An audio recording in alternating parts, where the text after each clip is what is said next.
श्री प्रहलाद महाराज अपने स्कूल के छात्रों को कृष्ण भावनामृत की शिक्षा दी कि ये जो जीवन मिला है हम लोगों को, ये सिर्फ खेलने कूदने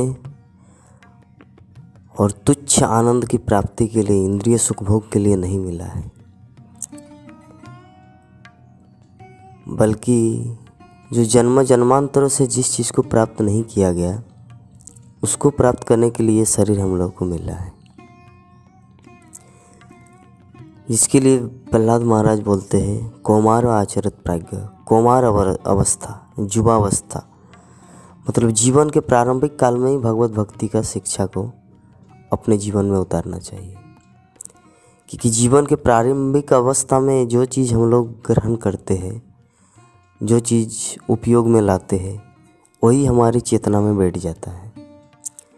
इसीलिए प्रहलाद महाराज एक महाजन है। जो महाजन होता है, जो भगवान के शुद्ध भक्त होता है, जो आचार्य होते हैं, वो भूत वर्तमान भविष्य तीनों काल को ध्यान में रखते हुए लोगों को सही ज्ञान, सही उपदेश प्रदान करते हैं, जिसके माध्यम से वो सही पथ को चुन सके।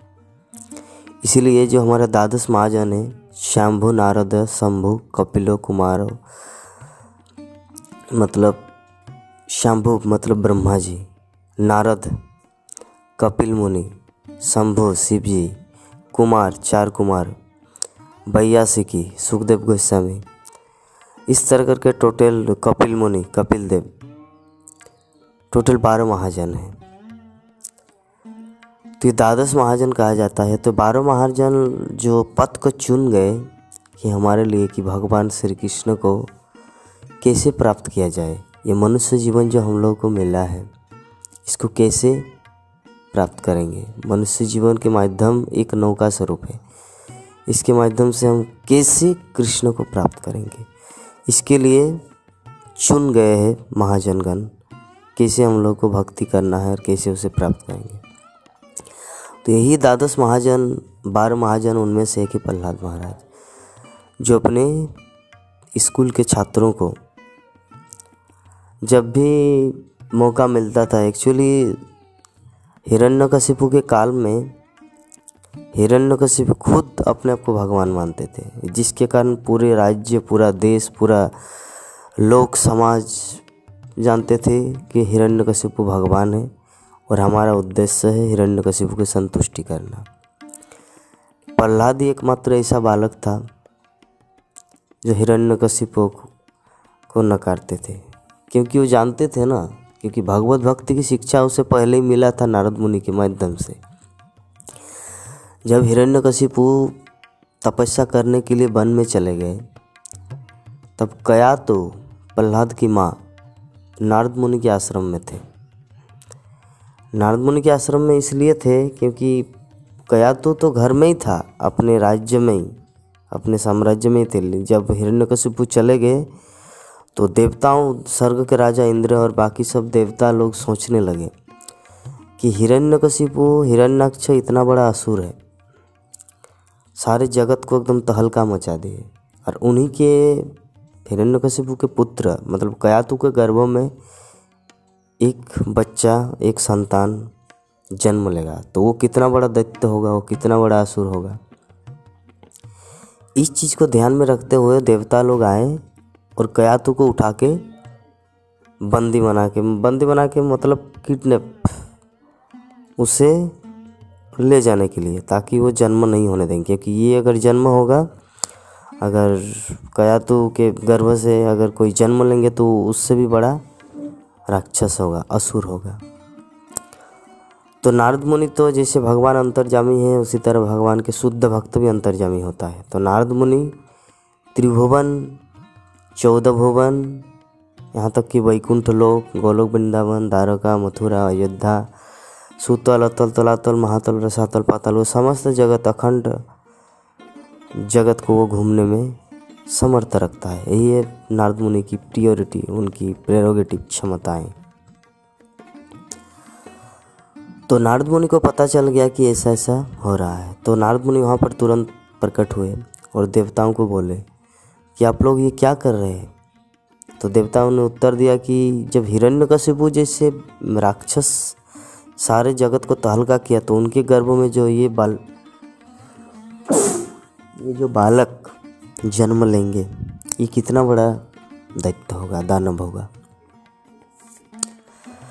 तब नारद मुनि बोले नहीं, दैत्य के घर में दैत्य ही जन्म लेगा, असुर के घर में असुर जन्म लेगा, ये कोई निश्चित नहीं है।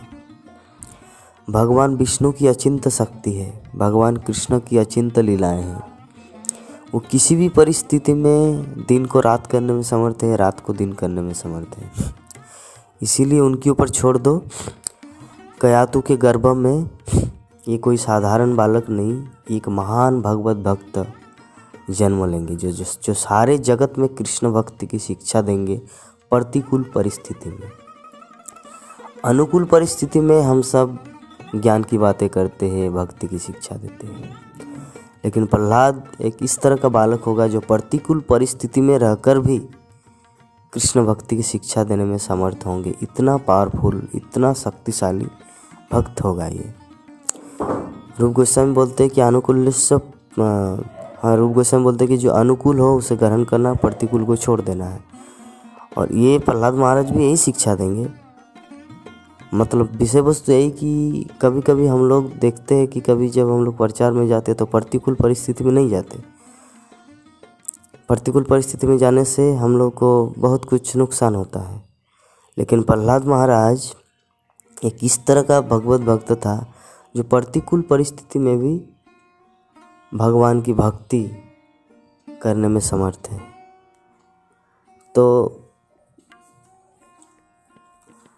कयातु को ले आया नारद मुनि अपने आश्रम में और भगवत भक्ति की शिक्षा, भगवान की कथाएं सुनाने लगे। तो गर्भ में प्रहलाद महाराज था। तो गर्भ में प्रहलाद महाराज सब कुछ सुन लिया, नारद मुनि की बातें। भगवान कौन है, भगवान विष्णु है, अहं सर्वस्य प्रभव मत्त सर्वं प्रवर्तते, भगवान कृष्ण एकमात्र परम पुरुष है, उससे ही सब कुछ उद्भूत होता है, वही आध्यात्मिक जगत और भौतिक जगत का कारण है, हम सब उनके दास है, हमारा कर्तव्य उनकी भक्ति करना। तो ये सब की शिक्षाएं प्रहलाद महाराज को गर्भ में ही मिला। तो जो प्रहलाद महाराज गुरुकुल में चले गए, तो गुरुकुल में षंड और अमर्क शुक्राचार्य के दो पुत्र, शुक्राचार्य है दैत्य गुरु, बृहस्पति है देव गुरु। तो शुक्राचार्य के जो दो पुत्र है षंड और अमर्क, वो दोनों ने प्रहलाद को खूब पाठ पढ़ाया। इकोनॉमिक्स, आपका पॉलिटिक्स, ये भौतिक जगत से संबंधित ज्ञान, दिव्य ज्ञान। कोई दिव्य ज्ञान उस टाइम भी नहीं था। जैसे अभी प्रभुपाद उदाहरण देते कि वर्तमान में कि देखा जाए तो कोई ऐसा इंस्टीट्यूट नहीं है जहाँ पे कृष्ण भक्ति की शिक्षा दी जाती हो, आत्मा का ज्ञान दिया जाता हो। तो सेम थिंग उस टाइम भी था। एक्चुअली भगवत भक्ति बहुत ही रेयर है, बहुत दुर्लभ है। ब्रह्मांड भ्रमित कोनो भाग्यवान जीव, मतलब इस ब्रह्मांड में भ्रमण करते कोई भाग्यवान जीव गुरु कृष्ण प्रसाद, गुरु और कृष्ण की कृपा से भगवत भक्ति का बीज मिलता है। जैसे प्रहलाद महाराज को मिला था नारद मुनि की कृपा से, एक व्यक्ति को। सारे संसार में कितने जगत के लोग थे।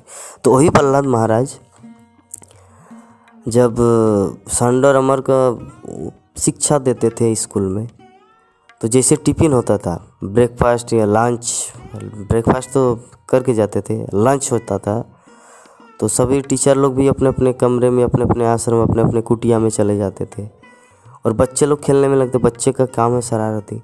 तो प्रहलाद महाराज सीरियस, क्योंकि उसे भगवत भक्ति का ज्ञान मिला है। और प्रभुपाद इस संबंध में बोलते हैं कि ज्ञान आयु पर निर्भर नहीं करता, ज्ञान निर्भर करता है प्राप्ति के उच्च स्रोत पर। कहाँ से ज्ञान लिया है उससे डिपेंड करता है, कितना उम्र है वो डिपेंड नहीं करता ज्ञानवान व्यक्ति का। प्रहलाद महाराज के दिव्य उपदेश की किताब में प्रभुपाद लिखते हैं कि ज्ञान wisdom not depend any as, wisdom is dependent the receiving source. मतलब ज्ञान आयु पर निर्भर नहीं करता, बल्कि ज्ञान निर्भर करता है प्राप्ति के उच्च स्रोत पर। कहाँ से मिल रहा है उसको उसके ऊपर डिपेंड करता है। नारद मुनि भगवत भक्त जो सारे जगत में ट्रेवलिंग करता है, तो उनके माध्यम से नारद मुनि का ज्ञान प्रहलाद महाराज को मिला। तो प्रहलाद महाराज वही ज्ञान, जो ज्ञान उसे मिला था गुरु परंपरा धारा से, और नारद मुनि को ज्ञान मिला था ब्रह्मा जी से, और ब्रह्मा जी को ज्ञान मिला था भगवान कृष्ण की बेनुन कयंतम अरविंद। तो बेनु के माध्यम से तेने ब्रह्म हृदय आदि कवय ब्रह्मा जी को मिला था ज्ञान। तेने ब्रह्म हृदय में दिव्य ज्ञान संचारित किया। तो ये गुरु परंपरा धारा स्रोत में ये वैदिक ज्ञान मिलता है। ब्रह्मा जी को मिला, ब्रह्मा ने नारद मुनि को दिया, नारद ने व्यासदेव को दिया, और नारद मुनि अलग अलग जगह में अलग अलग दिए हैं, जो एक एक सेक्ट बन गया, एक एक लाइन बन गया, जिसके माध्यम से जगत में विभिन्न तरह के लोग हैं, विभिन्न प्रांत है, विभिन्न क्षेत्र है। तो विभिन्न जगहों में प्रचार करने के लिए विभिन्न प्रकार का लैंग्वेज, विभिन्न प्रकार का आचार्य।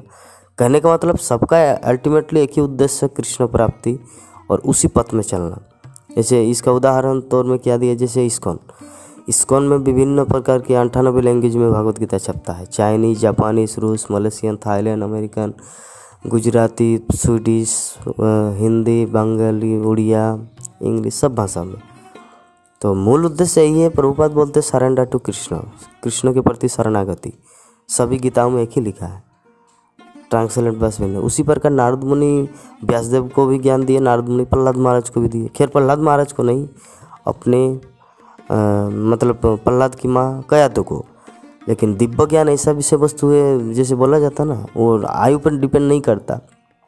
अहेतु की अप्रतिहता, वो आयु पर डिपेंड नहीं करता कि छोटा सा बालक है वो समझ में आएगा कि नहीं। दिव्य ज्ञान ऐसा विषय वस्तु है, आप समझे या ना समझे वो ऑटोमेटिक काम करेगा।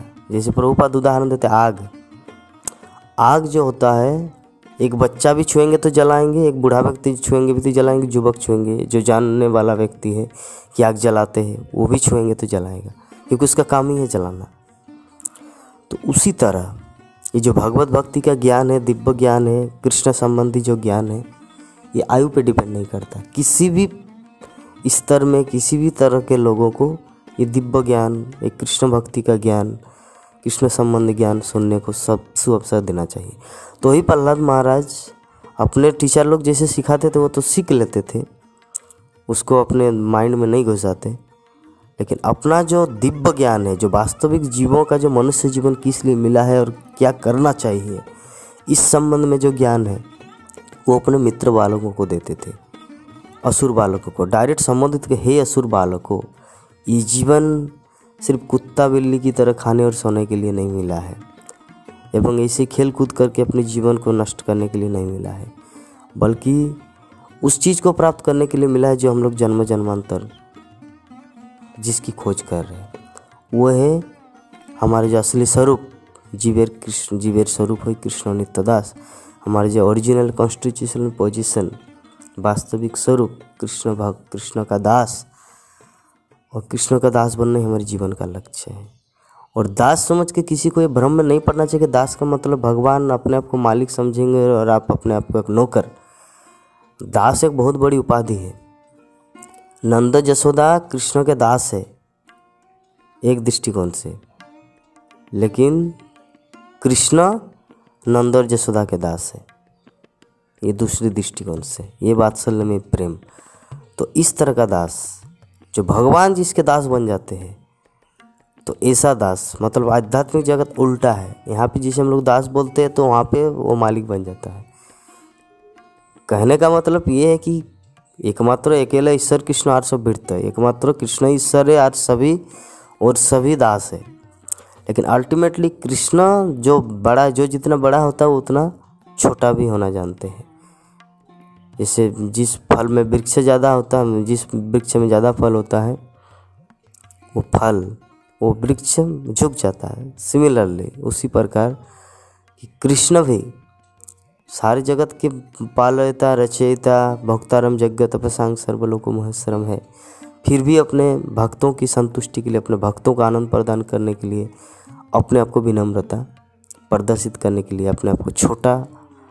जैसे कोई भी व्यक्ति कृष्ण के समतुल्य नहीं है। मतलब कोई कृष्ण के साथ खेल सकना, उसको कंधे पे कंधे मिलाना, कंधे पे चढ़ना, किसी का हिम्मत नहीं है। लेकिन अगर कृष्ण अगर उस लेवल में आए तो संभव है। कृष्ण अगर उस लेवल में आए हमारे स्तर में, तो हम लोग कृष्ण के साथ खेल सकते हैं, उनके साथ डांस कर सकते हैं, उनके साथ घूम सकते हैं, उनके कंधे पर भी चढ़ सकते हैं। ये कब होगा? जब कृष्ण खुद चाहेंगे। और अगर हम लोग चाहेंगे तो संभव नहीं है, क्योंकि वो इतने बड़े हैं और हम लोग बहुत छोटे हैं। लेकिन अगर वो बड़ा अगर छोटा होकर हमारे सामने मिल जाए, जैसे ग्वाल बाल के सामने मिलते हैं, जब खेलते थे तो बोले कि कृष्ण जब हार जाएंगे तो कृष्ण को कंधे पे बैठा के, पीठ में बैठा के ले जाना है। तो जैसे ही हार जाते थे कृष्ण के कंधे पे चढ़ देते गोप बालक, और इधर से उधर ले जाना पड़ता था। तो ये है सख्यमय प्रेम। तो इस तरह का स्तर प्राप्त करने के लिए प्रहलाद महाराज अपने असुर बालकों को शिक्षा दे रहे। तो इसीलिए ये सब टॉपिक्स का उद्देश्य यही है, हम लोग को सोचना है, समझना है कि मानव जीवन मिला है ये सब चीज़ जानने के लिए। क्योंकि पशु ये नहीं समझता कि कृष्ण भावनामृत क्या है, धर्म क्या है, मनुष्य जीवन क्या है। तो अगर हम लोग इस तत्व को नहीं जानेंगे, नहीं सीखेंगे, नहीं अर्जन करेंगे, तो हमारा गति क्या होगा। इसीलिए हम लोग को चाहिए कि जितना हो सके कृष्ण भक्ति की तत्व को सुनना है, और जितना श्रवण करेंगे हमारा ज्ञान, ये नहीं सोचना है कि हम तो उस लेवल के नहीं है कि प्रभुपाद का लेक्चर समझ पाए, हम तो उस लेवल के नहीं है कि प्रभुपाद का लिखा हुआ ग्रंथ को समझ पाए। प्रहलाद महाराज एक छोटा सा बालक जो 9 महीना भी नहीं हुआ था, गर्भ में था, न उसके कान से सुनाई दे रहा था, लेकिन दिव्य विषय वस्तु ऐसी चीज़ें कि उनकी माँ सुन रही थी, लेकिन प्रहलाद के अंदर प्रवेश किया। तो यही है दिव्य विषय। इसीलिए कहते हैं ना, बंगाली में कहा होता है ना कि भालो लागो व ना लागो खाओ तीता, बूझो व ना बूझो पढ़ो गीता। आपको अच्छा लगे या ना लगे, कड़वी खाना चाहिए, नीम पत्ता खाना चाहिए, क्योंकि वो औषधि का काम करता है। काल में खाना चाहिए। उसी तरह अच्छा लगे या ना लगे खाओ, अच्छा लगे या ना लगे खाओ कड़वी तीता, और समझो या ना समझो पढ़ो गीता।